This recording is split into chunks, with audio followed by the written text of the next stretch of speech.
Catus. Maximus here. I've rarely used the word iconic when describing a power tool, but the 3612BR, excuse me, Makita router, worldwide, absolutely iconic. This distinctive Makita Plunge router with the little chamfered top, they've been making these since the 1980s, and I'm not exactly sure when they stopped making them or if in certain regions they still are selling these things. But they were so popular that as Makita replaced them with other routers, like the 3612C variable speed, there was the plain 3612, which had the electric brake, and we'll compare it to this guy in a minute. But at least there's just so many videos, so many forum posts about this router in so many different countries, including the United States. And it must be literally one of the most common routers there is, right next to the famous Porter Cable 690, which is a 6902 motor on a 1001 base. I think the Porter Cable 690 is the single most popular router, sold most units in the United States, but the 3612BR over the third of a century or more, I mean, they were making this thing 35, 40 years or something. This one actually happens to be in 1992. It's an estate sale find, so Maloney. Well, it was Maloney's router, and he didn't believe in baloney tools. Bought this thing a long time ago, and just hardly ever use it. There's just hardly any wear on this base plate at all. Just almost no scuffs. This thing is absolutely beautiful. Might as well give this a little run. 14 amps at 23,000 RPM. It was a pretty... It even slowed down. This is 22,000. Oh, and before I digress, this one was made in 92. This one was made in 94. So they were making both of these side by side. Although, as iconic as these 3612 BRs are, you really should go for a more modern model. And by the way, the 3612C versions are the ones that have variable speed, but these things were absolute screamers.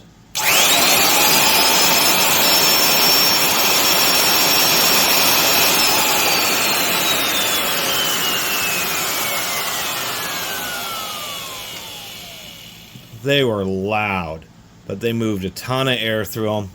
And the biggest drawback to these routers, they have great high tolerance bearings that last a long time, but people who put a lot of hours on their routers, this upper bearing ends up wearing out first, and as soon as you start hearing some funny sounds, or when you turn it off and it spins down quickly, indicating some kind of abnormal resistance, always, give a feel on the top of the router. That will indicate that that bearing is starting to fail. And if it doesn't get changed, it'll start to lock up, generate a bunch of friction, overheat, and actually melt the plastic and ruin the whole housing.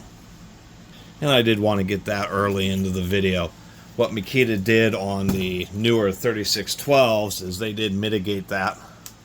As we can see, well, come on, you can't see. Now you can. What they've done is there's actually a metal support that's screwed in, a cast aluminum support that's screwed into the top of the housing. So if they're in the event of a bearing failure like that, it doesn't ruin the whole housing of the motor. It's just a little bit of extra expense to replace this metal piece, and a lot of times the metal piece will still be good where the plastic will get burned up. I also think part of this is a transition period. So at least this, I'm not sure where all of them were made, but the ones sold in North America, the 115 volt versions, were indeed Japanese made. And then when they moved into just the plain 3612s, at least in America, they were made in Beaufort, Georgia at Makita's American plant. Now this is a 14 amp or 1600 watt motor. This is a 15 amp or advertised as an 1800 watt motor. So you did get more power out of the 3612, a little bit more windings. They had to slow it down a touch, 22,000 once again versus 23,000. The C version is the variable speed, but if you got this one, a nice touch was the addition of electric brake.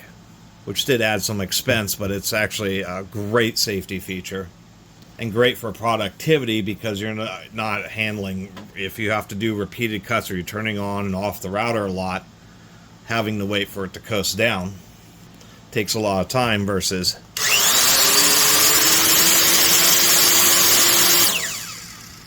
something like that. Really beautiful electric brake system.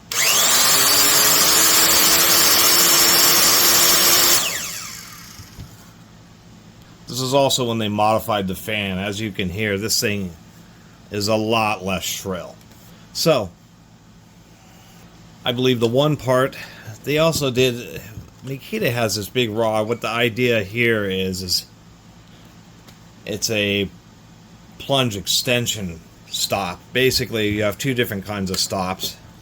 Since I'm talking about this router, I might as well use this as an example. It's the same way. But instead, they just have a normal thumb screw, which I kind of like, and then a little lock. And the whole idea is if you're just doing, like, tracing patterns or cutting thinner materials, rather than plunging all the way down, having it come all the way up, moving over, plunging all the way down again, you can tighten the screw on these and restrict how much it comes up, so you can do quick production where it just comes up a little bit and you drop that down, come up a little bit and drop back down. In addition to using these stops, uses a plunger. This is the stop rod. This one I think uses a steel nut, where on the newer one, just for smoothness, I think they did change it and it appears to be brass. But this whole thing here, this easy access handle, was something I was never fond of. Now, indeed, not just the upper housings, but these lower bottom plates, even though they look almost exactly the same, are actually slightly different. I believe the plunge bases as well as the plunge rods themselves are identical. But the difference here is on the 3612, Makita moved the stop or the lock lever to the left-hand side, where on the original 3612BR, it's right under the switch, and so they just moved it to the other hand. So you have one hand operating the switch and one hand operating the lever. So that was one little modification. Otherwise, they're basically the same. Now, the reason I say this is one of the most common is I've seen so many of these, and just ones at tolerable prices just haven't come up until this one. So I did find this one at a great price at a estate sale. Oh, what I was saying is, look on eBay. I mean, it's crazy. These things turn over. There's probably 20 of them when I looked, when I was making this video, maybe 25 of them. There's just tons of them. You look through the completed listings, they sell all the time. Anyway, at least in North America or in my area, estate sales, they tend to be kind of expensive and not always that great of a value. I mean, it's when somebody passes away and they don't have any family, or for whatever reason nobody wants to deal with their stuff. So whoever is responsible for their estate, at least some family members, will just hire some people to set up the house. They come in one weekend, kind of get everything organized and set up on tables in order to have people come through and buy stuff. And then the next weekend, usually a Friday, Saturday, and Sunday, it'll just be an open house, and you come through, and since it's usually a estate sale, businesses that are doing it, they tend to charge anywhere from 30 to 50% of whatever the price is. So, and then, since they only do it for one weekend, they say high prices for the first couple of days, and whatever's like really good or what have you will sell. And then they try to liquidate, and usually that's 50% off on Sundays.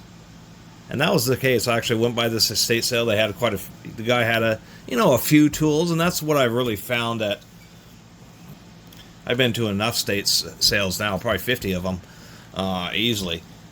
Is people have some tools, but everybody hopes to walk in and it'd be somebody like me, where there's just some ocean of tools and that type of stuff. No, it's just a wood shop, and they had you know, a drill and a belt sander, and a couple of other random things. And this guy had a nice router. They wanted $80. I said, well, I'll go back on Sunday. I doubt it's going to be there, and it certainly was. And so for $40, I got just a excellent condition unit. But this is the best router, and one of the best tools, period, I found at estate sales. Other than that, just wanted to make this little video kind of comparing to a bit more modern and revised plain 3612, which, as I showed, is an improved version, especially for the way the bearing is set up in the top of the unit.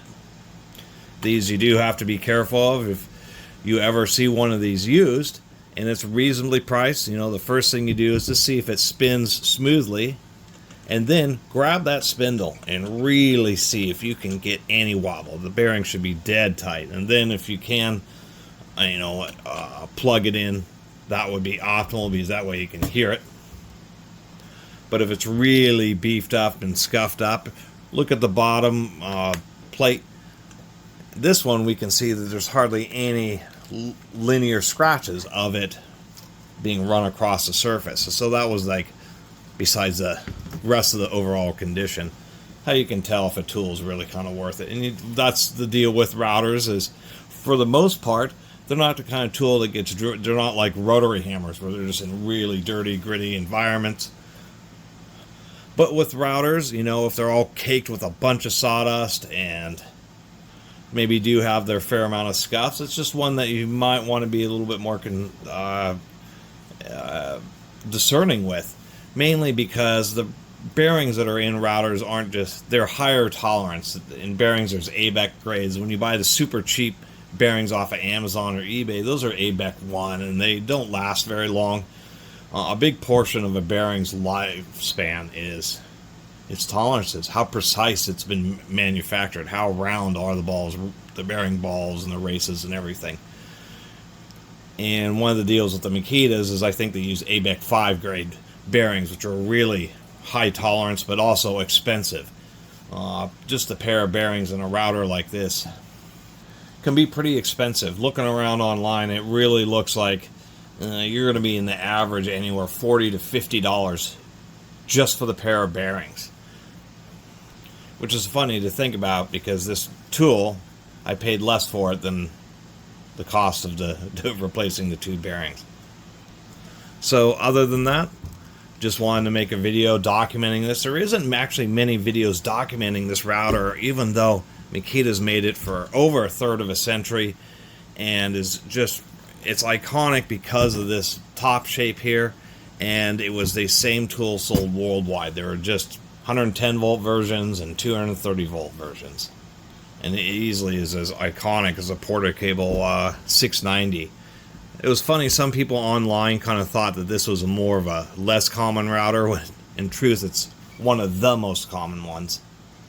I've seen a lot of tools, and it's just all the other brands, Milwaukee's, Bosch's, the Waltz, the Black & Decker, ELUs, just all these brands of nice routers, and I'll see Makita's more than 10 to 1. I mean, I'm almost never seen a Milwaukee or a DeWalt or a Bosch router out in the wild at a garage sale, estate sale, Habitat for Humanity. They just don't show up. Porter Cables do, and Makita's do. Anyway, thanks for watching. See you next time.